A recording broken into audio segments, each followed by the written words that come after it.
هي الناس عايزة ايه من الكابتن حسام حسن؟ يعني ناس كتير جدا كانت معترضة ان الكابتن حسام حسن يعني يقود المنتخب المصري وان هو مش جدير بالثقة والكلام ده كله. كانوش عايزين الكابتن حسام يمسك المنتخب. كابتن حسام حسن مسك المنتخب، المفروض كلنا نلتف كاعلام وكاتحاد كوره وكمنظومه رياضيه كلها حوالين الكابتن حسام حسن عشان الراجل ينجح، عشان بالتالي لما الكابتن حسام يكون ينجح في شغله والمنتخب ينجح في شغله، هنشوف تأهل لنهائيات كأس العالم اللي جاية، هتشوف المنتخب المصري بشكل آخر في أفريقيا القادمة. يعني الراجل جه ومسك المنتخب المصري وقال اخد اي حاجه، مش عايز فلوس خالص من المنتخب المصري، انا راجل نفسي ان انا اخدم مصر واخد المنتخب المصري، وعايز فرصه ان هو يقود المنتخب المصري.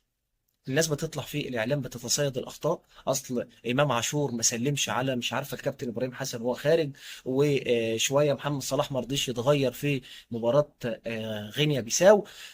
النتائج هي اللي بتحكم في الاول والاخر. شوف موقف مصر وموقف المنتخب المصري من المجموعه، ممتاز. وضع المنتخب المصري دلوقتي في المجموعه بتاعته هو المنتخب في المركز الاول في المجموعه، ويعني موقفه مريح جدا.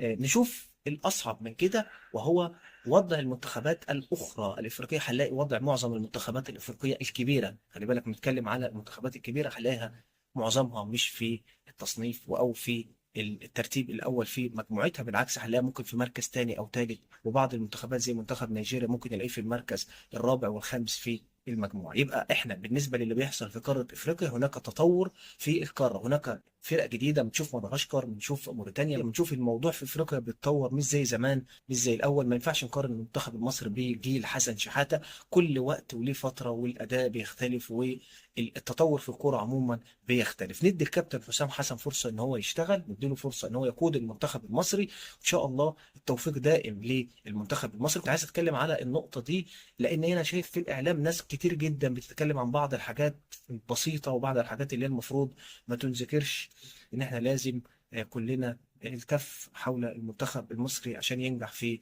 الفتره اللي جايه.